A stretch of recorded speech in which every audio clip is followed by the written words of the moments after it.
மாம்பழக்காட்டின் மர்மம். ஒரு காலத்தில் அடர்ந்த மாம்பழக்காட்டுக்கு நடுவே அழகான ஒரு சிற்றூர் இருந்தது.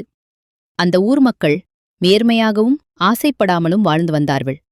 அவர்கள் எப்போதும் வேண்டுதல் வேண்டாமை இலானடி சேர்ந்தார்க்கு யாண்டும் இடும்பை இல என்ற பழமொழியை தங்கள் மனதில் வைத்திருந்தார்கள். அதாவது ஆசையும் வெறுப்பும் இல்லாத இறைவனின் பாதங்களை பற்றுபவர்களுக்கு ஒருபோதும் துன்பம் வராது என்று நம்பினார்கள். அந்த ஊரில் துருஷி என்ற சுறுசுறுப்பான தைரியமான சிறுமி இருந்தாள். அவளுக்கு மாம்பழக்காடு என்றால் அலாதி பிரியம். ஒருநாள் காட்டின் நடுவே ஒரு பெரிய மாமரம் இருந்தது. அதன் பழங்கள் தங்க நிறத்திலும் தேன் சுவையிலும் இருக்கும். ஆனால் அந்த மரத்தின் பழங்களை யாரும் பறிக்கக்கூடாது என்று ஒரு விசித்திரமான சட்டம் இருந்தது. காரணம், அந்த மரத்தை ஒரு மர்மமான காட்டு ஆந்தை காவல் காத்து வந்தது. அதன் கண்கள் இருட்டில் ஜொலிக்கும், அதன் இறகுகள் பட்டுப்போன்ற மென்மையாக இருக்கும். அந்த ஆந்தை கோபப்பட்டால் காட்டுக்குள் விசித்திரமான புயல் வரும் என்பார்கள். ஒரு கோடை காலத்தில் ஊரில் திடீரென ஒரு நோய் பரவியது. குழந்தைகள் சோர்வாகி பசியற்றுப் போனார்கள். பல மருந்துகள் கொடுத்தும் பலனில்லை. பெரியவர்கள் கலங்கிப் போனார்கள். அப்போது ஊர் தலைவர் ஒரு கனவு கண்டார். கனவில் அந்த காட்டு ஆந்தை தோன்றி, தங்க மாம்பழ மரத்தின் பழங்களில் ஒரு சக்தி வாய்ந்த மருந்து உள்ளது. ஆசையற்ற மனதுடன் அந்த பழத்தை பறித்து வந்தால் நோய் தீரும் என்றது. தலைவர் உடனே ஊர் மக்களுக்கு கனவைப் பற்றிச் சொன்னார்.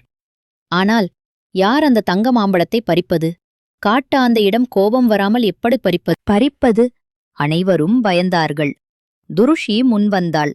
நான் செல்கிறேன் ஐயா, எந்த ஆசையும் இல்லாமல் இறைவனின் அருளுடன் அந்த பழத்தை பறித்து வருகிறேன். அவள் கையில் ஒரு சிறிய மண்குடுவையுடன் காட்டுக்குள் சென்றாள்.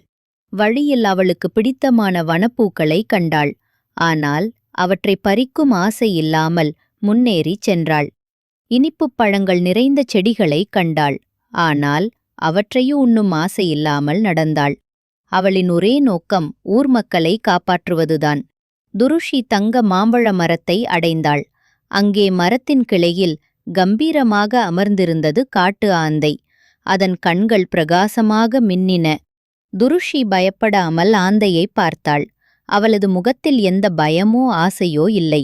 வெறும் கருணை மட்டுமே இருந்தது. அழகிய ஆந்தையே என்று துருஷி மெதுவாகக் கூறினாள். என் ஊர் மக்கள் நோயால் அவதியுறுகிறார்கள். நீ விரும்பினால் ஒரு பழத்தை மட்டும் தர முடியுமா? எந்த பேராசையும் எனக்கு இல்லை. துருஷியின் ஆசையற்ற அன்பான வார்த்தைகளைக் கேட்டு காட்டு ஆந்தை ஆச்சரியப்பட்டது. அதன் கோபம் தணிந்தது. மெதுவாக அது தனது கூரிய அலகால் ஒரு தங்க மாம்பழத்தை பறித்து துருஷியின் காலடியில் போட்டது. துருஷி மகிழ்ச்சியுடன் பழத்தை எடுத்துக்கொண்டு ஆந்தைக்கு நன்றி கூறிவிட்டு ஊருக்கு விரைந்தாள். அந்த பழத்தின் சாற்றை குடித்ததும் குழந்தைகள் அனைவரும் ஒரே இரவில் குணமடைந்தனர். ஊர் மக்கள் துருஷியை பாராட்டினார்கள். அன்று முதல் மாம்பழக்காட்டில் எந்த புயலும் வரவில்லை. காட்டு ஆந்தையும் அந்த ஊர் மக்களுக்கு ஒரு காவலனாகவே மாறியது. துருஷி ஆசையற்ற மனதுடன் ஒரு காரியத்தைச் செய்தால் எந்த துன்பமும் வராது என்பதை நிரூபித்தாள். வேண்டுதல் வேண்டாமை இலானடி சேர்ந்தார்க்கு யாண்டும் இடும்பை இல என்ற பழமொழி அந்த ஊரில் நிலைத்து நின்றது. For more kids, moral video, like, share and subscribe.